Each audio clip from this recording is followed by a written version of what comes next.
Christopher pa. Check. Oh, may kimukha na sa. At suba ngoga kisat to te khatve ipihila. Dito kimuto na sa besatan me kanistan. Kenlo kan miss. Nadam mo kahisa na. Artist no dressing ai ching a hi. Tunita ko na releasing program of BHARAT Peter Vaiphei to dressing ai ching to Arjun Mangchain asako.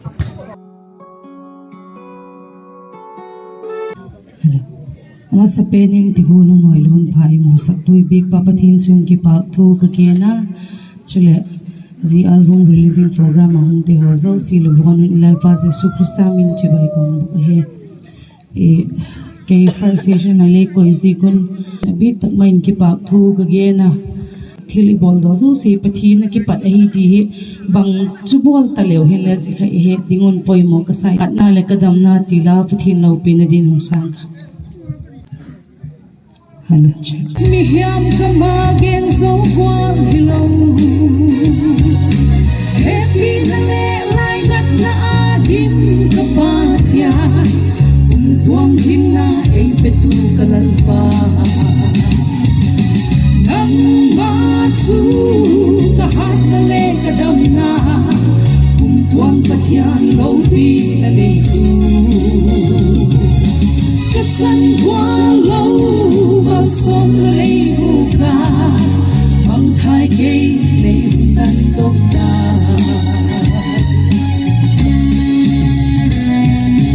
O Giêsu Calvari ko sa din la thoa music le en bo na la thoa kim nang ma salin dam na bukim kay katsanta Kakipang ngay lay happy dati Oh, Batia Ilaw te gwal pa ng makanay Lay khotwa na siya kinkakipa Pagsimpuan ka lay happy na tuhilal pa Kung tuwang katiyan so'y hoy kung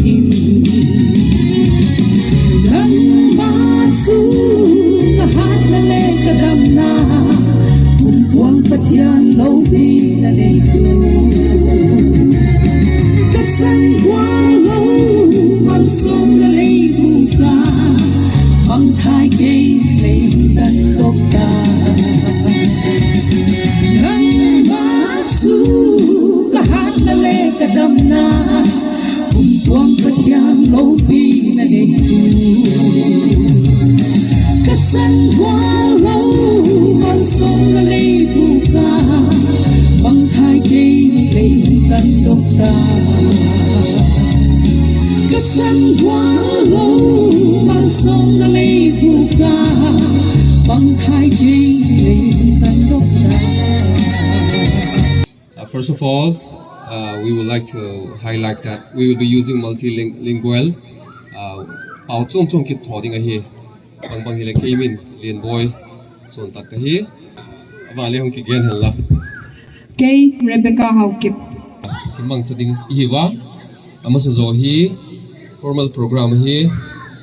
aban hi musical session ai kida je hi amasa pen hi nom takin labang hitino je program hin chief guest of honor left functional president za takte ho kha program ki pat masangin huntun pik tawa we are indeed extending our gratitude to all the dignitaries tonight,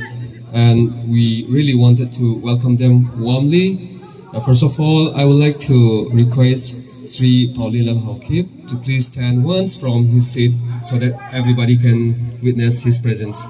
Here we got him, Pio. Chief guesting power in Abanin Zaumta to Henlin Thang Let.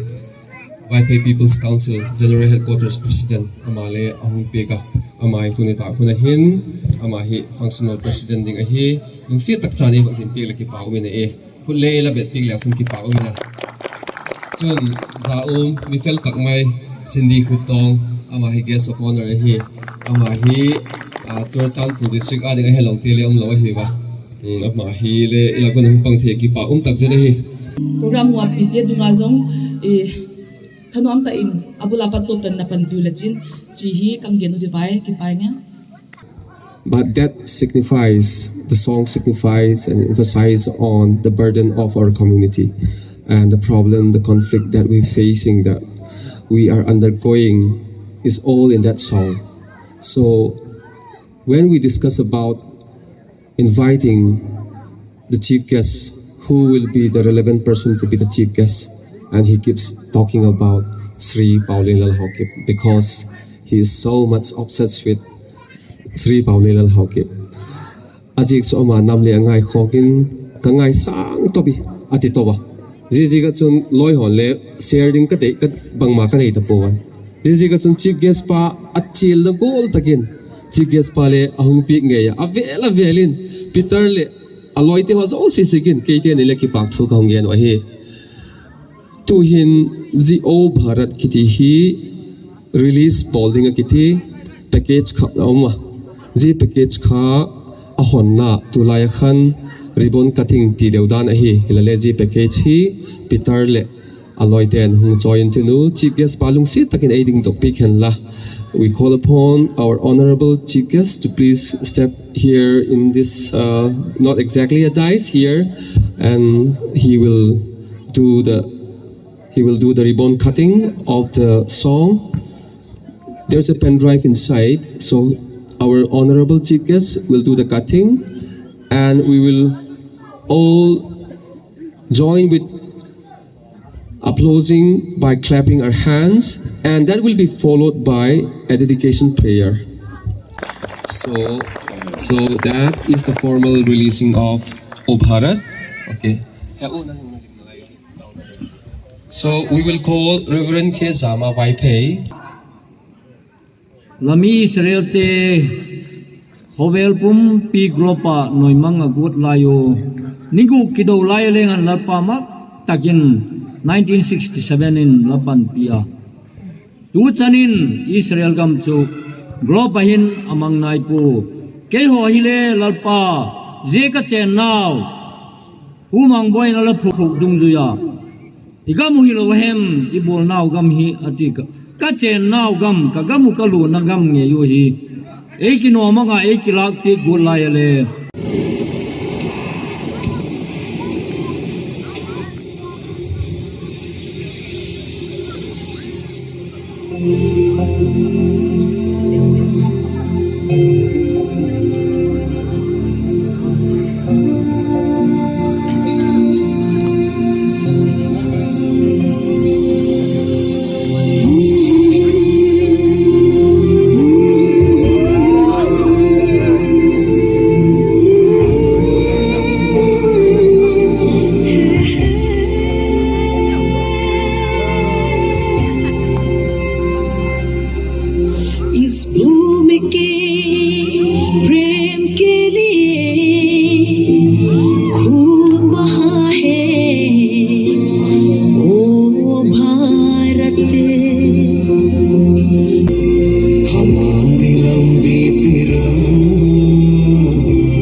So there will be a presentation hour. We have 3 very special guests and multi-guests. We have we will be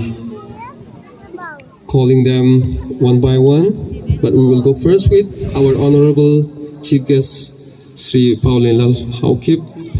to come and receive this very humble gift. Sihi Vaiphei pun hieng ko yakitiin Vaiphei ten kipa na sang ta kinai pha le anaki pezi na hi in huna nitiko glamorous night da eng pan pe ki pak tak jela hi ama sapena sithil pe insan pe dingin nungak Mary Vaiphei ama hongdin pe lagi pau bi ne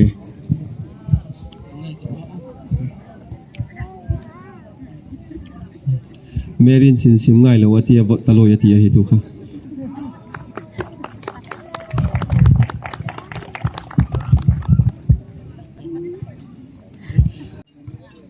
masa penin tuni noi ta khon pia pathian tunga kipa thu ka gen masa organizer team Peter le alom te tunga leng kipa thu ka gena wai bana tuni ke pen tak functional president dia hon chal jakin amau tunga leng kipa thu ka gen masa hi o bharat ka ala thu a hoi ma ma a apwa penin ngai to na sang pen to apwa hi dinga ta ka kipa et sang na in thilpiak tamlo ka hon pe dia wai hun ka hun ka zo de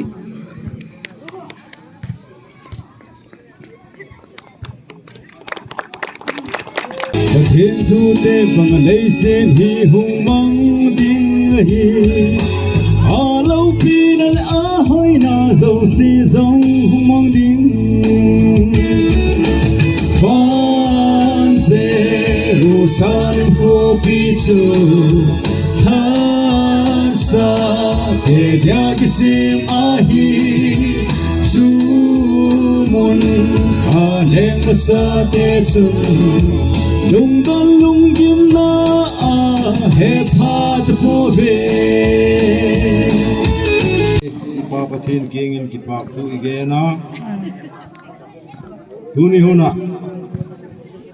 chief guest ai pan pik pu paulin lal hau kip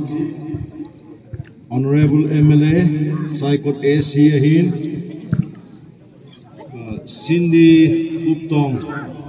functional president Ipan Pik kipa ka uma ito gola album o BHARAT Peter Vaiphei le atim ten on si muhi kipa kasama ma a ayek chu dana la ang kisayeng khan chu amining bangem ti kha akiheman pu ahoy din le king kaging cha kingai le all devin kingai le chu hoi tak hidin kaging cha Peter le au ina jeta program mang dinga eun chil na hin eun chil miu hin kalagen pik ta tula he ki boi to chun tribe leader ho hi acha wa chaw thasan mai kai ta wa sum le pai bang hele kinei lo ki boi from pillar to post MLA te ho hele khoi tak tak hele kitai vel mane hi mai hi e ka chun neu khat anei di deu ho chil leu chun phalo dengem ti mangle kalagen pe ka ai la tunita ka showcase lon bolu khan kabak ngai tu le kalung thi ma khoi mama igam boy tha chimita ki muntin gam tina I in ilo ki chan I khu itui kitai sana ki ta ti te ho akimu in mainland India jebana central government te lung thima thu alu theina dinga message ahi kamu in kalung thim e khoi ka sa kipa kum ka sa dunia abik takin Peter le team te hi athakin kipa thu ka gena album an si muhi athu chuka ngaya hile India agam gillangawum central government koma appeal ahin kakinep now nang ho ni hewin các câu nói của hệ khát với bên nên ngày bì vin tía hiền chỉ tu lại inam pumpi wa yosu chu kol pawa langai ta mayan bol do jiwin artist hozo sile producer pu hin a team hozo se kapachan na sang ta kan pen he. The darkest part of the night is just before dawn kiti khat kho wa kon phat le kho hathima thima he ti bangin ewa jong hasan na India gam sunga hi tabang khalo state khat sunga mi achi na ma aita ki khan jing hi gam khat sunga dinga kidang ta India Pakistan and ki khan lai tabang jinga imi te ho phai tul sunga para ongi bol ma ho chi heso ke yewit ti hi lam kai hon pu len thang ku kizo council chairman pu hin chule tribe lam kai ho se hin MLA ho hin chule nam se pai ho hin volunteer ho hin hin na phal ngam lewa I tribe lam kai ho de hi zo apu len thang sei banga anne tui donon ki su lo lewa ipan khom theina diu oso khara idin theina diu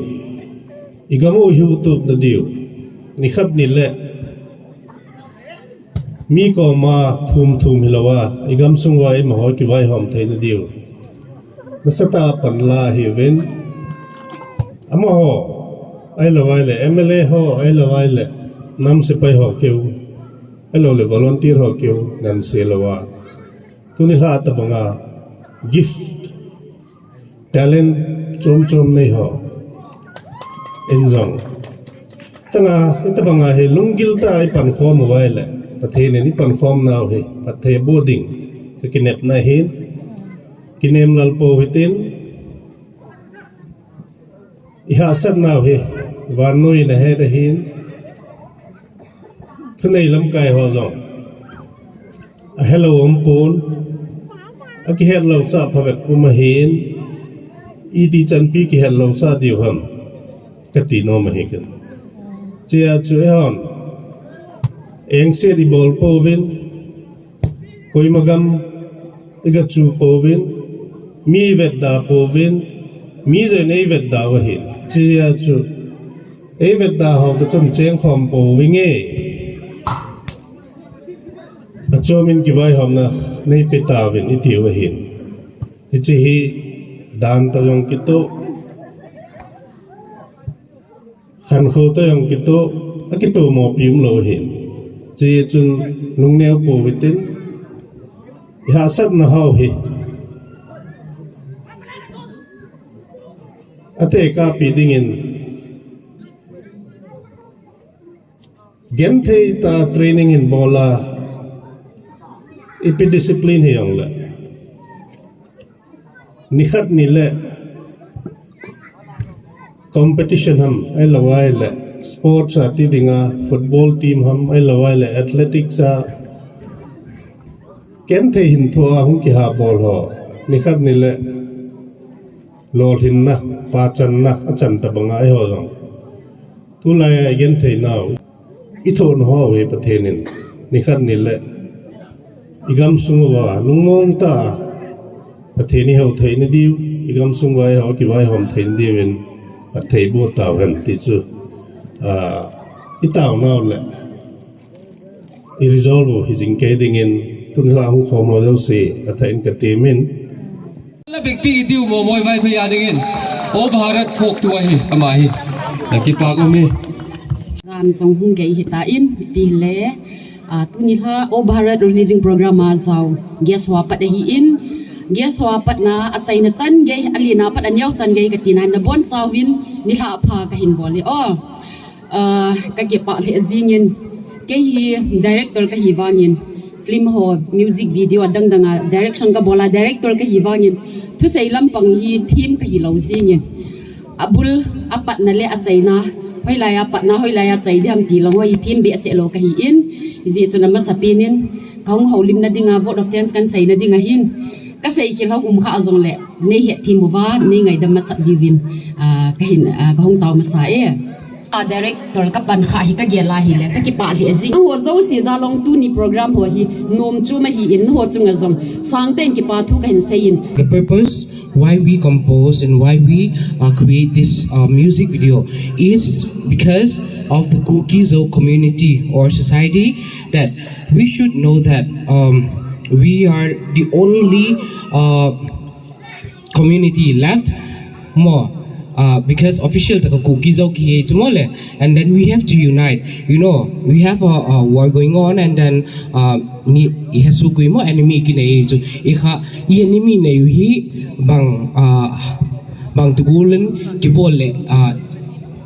ni hung loting di mo hilaw la success victory hung kinai dim tile unity. And then unity is Kukizo, and then may te hin lang mo. May te hin lang Indian government hilale bang atubu hem mole amawin a divide to it mole divide and rule policy ball go to he. Please let us understand this, and then let's unite and fought together this war, and then patinin ahung doi saka patin chate hi ahung doi saka ahung lungsit le igam hitu kichan lo di kha kagyan ufakai. Thank you. Opening prayer in AP, Honorary Captain Lunshal Anal. Can you please come on the stage? Kakipa ko etsak na i-shol to kung piko eh.